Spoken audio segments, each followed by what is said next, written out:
श्री अतुलदेव बेरेकर यांना मी निवेदनासाठी पण स्वागत करते.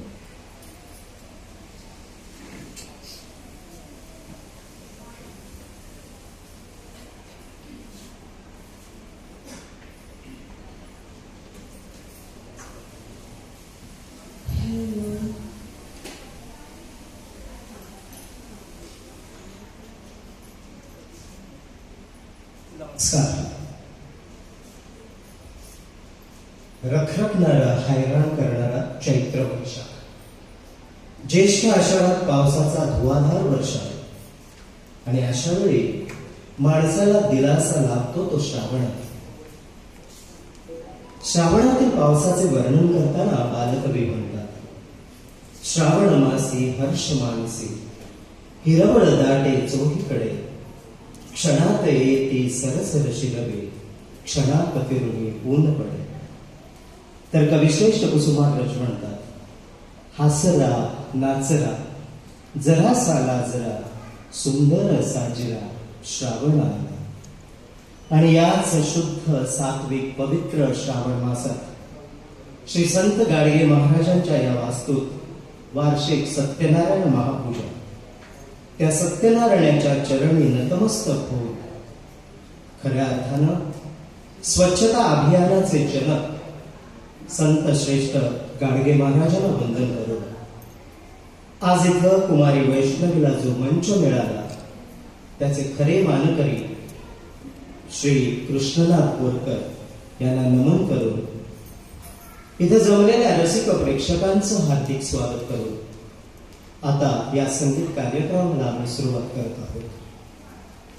गणांचा ईश्वर म्हणजे गणेश, संगीत आणि नृत्यात प्रावीण्य असलेला स्वरब्रह्माचा आविष्कार म्हणजे गणेश.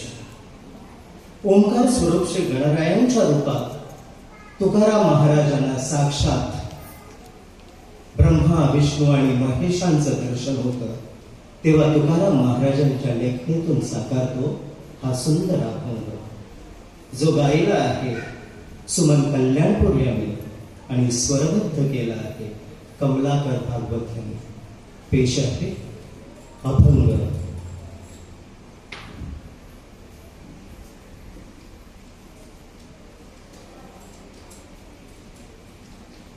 अंकुश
धन्यवाद.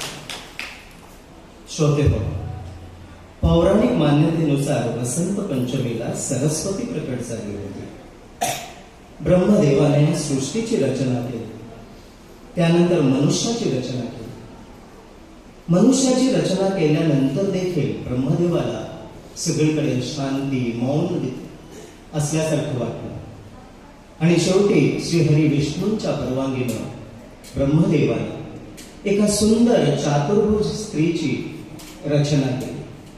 तिच्या एका हातात वीणा, तर दुसऱ्या हातात मुद्रे व इतर हातात माळा आणि पुस्तके दिली.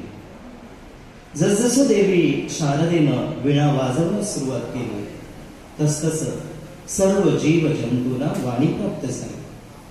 सृष्टीत जणू नव चैतन्य निर्माण झालं.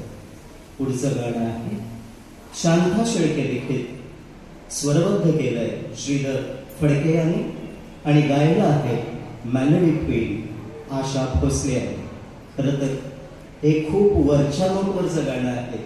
वैष्णवीचा तेवढा अजून अभ्यास झालेला नाही, तरी पण गणपतीची आराधना केल्यानंतर देवी शारदेची आराधना ही तेवढीच महत्वाची आहे आणि म्हणून हे गाणं निवडलं आहे. कुठं वरखाली सूर झाले असते तर जरा माफ करावं. पेश आहे जय शारदे वागेश्वरी.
धन्यवाद. यानंतरचं गाणं आहे पंडित हृदयनाथ मंगेशकर यांनी स्वरबद्ध केलेलं आणि गायला आहे साक्षात सरस्वती आई लता मंगेशकर यांनी. संन्याशाची मुलं म्हणून संत ज्ञानेश्वर आणि त्याच्या तिन्ही भावाने वाळीत टाकले होते. ब्रह्मवृंद, योगीजन आणि सामान्य जनाकडे भिक्षांत देई म्हणत अन्नाबरोबर शुद्धीकरणाचीही भीक मागत ही चारही भावंडे हिंडत होती. आणि हे सगळं करत असताना ज्ञानेश्वर माऊलींनी आपल्या थोरल्या बंधूंच्या कृपाआशीर्वादानं ज्यांना त्यांनी सद्गुरुस्थानी मानलं, ज्ञानेश्वरी हा ग्रंथ लिहिला. जीवनाच्या अनुभवातून लिहिलेला ग्रंथ, जीवनाच्या अनुभवातून लिहिलेला ग्रंथ अमृतानुभव हा 800 ओव्यांचा ग्रंथ लिहिला. हरिनामाद्वारे 28 अभंगाद्वारे हरिनामाचे महत्व सांगितले. आणि या सगळ्या वाङ्मयातून जे स्फुरलिंग उडालं तीही मोगऱ्याची फुलं.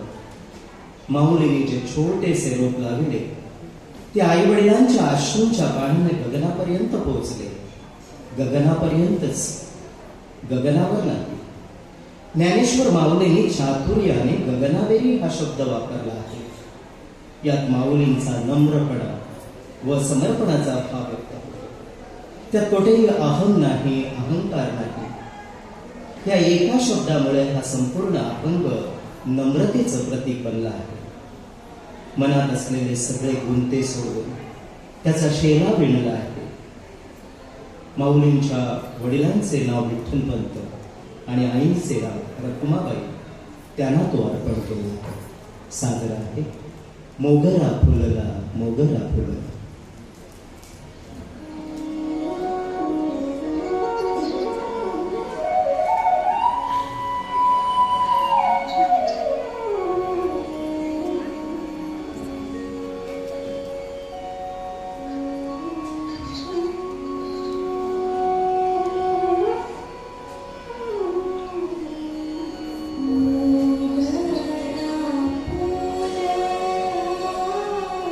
Thank you.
धन्यवाद.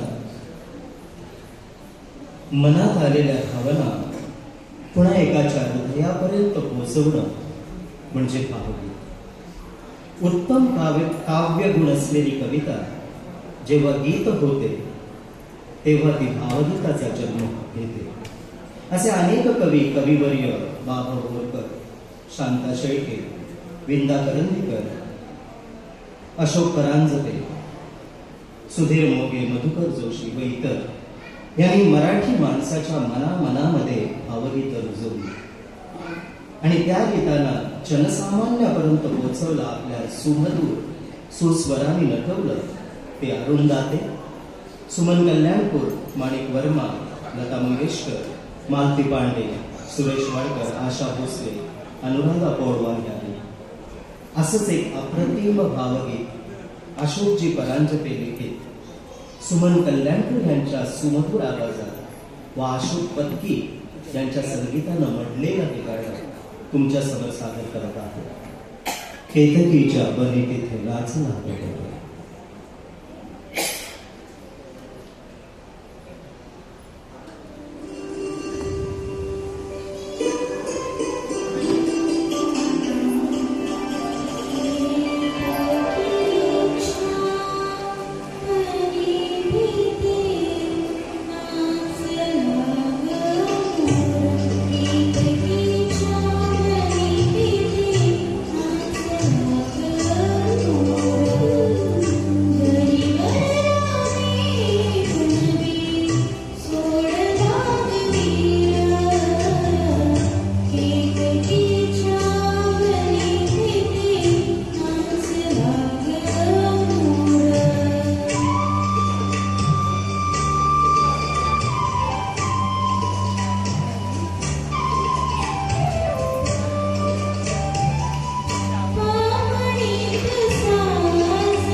श्रोते हो, यापुढचं भावगीत 1902 मध्ये लिहिलेलं, साधारणपणे 122 वर्षापूर्वीच हे गाणं आहे.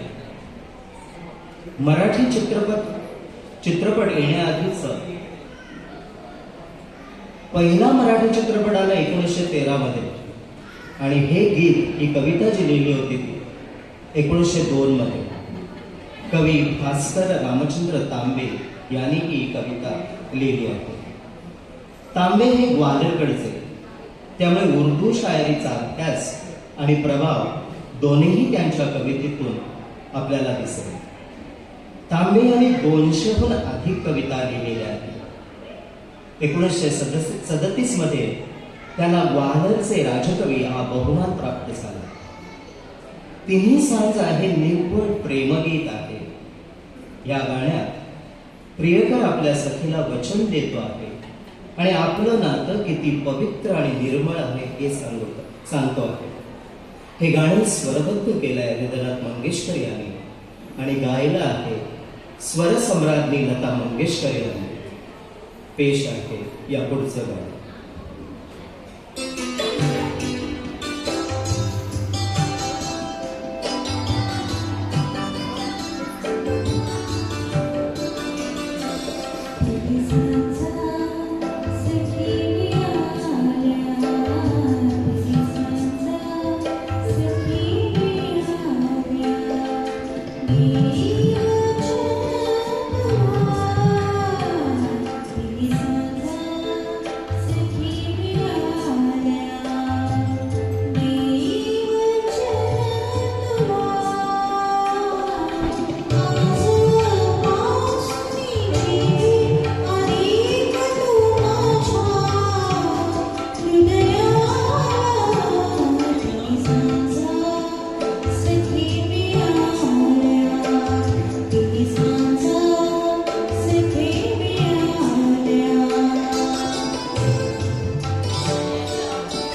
गाण्यानंतर आपली थोडी रजा घेतो, कारण पुढचा कार्यक्रम आहे.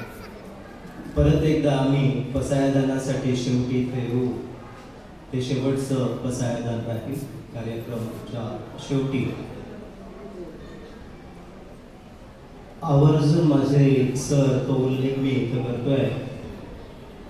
मी एक निमंत्रण दिलेलं माझ्या एका टीचरला, वळवईकर सर. आमचा प्रवास सकाळी बरोबर सुरू होतो, बरोबर आम्ही घरी येतात. मला 11वी 12वीमध्ये त्यांनी शिकवलं. गव्हर्नमेंट हायर सेकंडरी साखळे येथून ते रिटायर प्रिन्सिपल आहे. मी निमंत्रण दिलेलं ते आले, ते आणि त्यांची मुलगी सीमा, जी फार्मसी कॉलेजमध्ये लेक्चरर आहे. त्याबद्दल सर तुमचे मनापासून आभार. आणि आता आपली थोडी रजा घेतो आणि नंतर शेवटच्या पसायदानासाठी परत आम्ही मंचावर येऊ. धन्यवाद.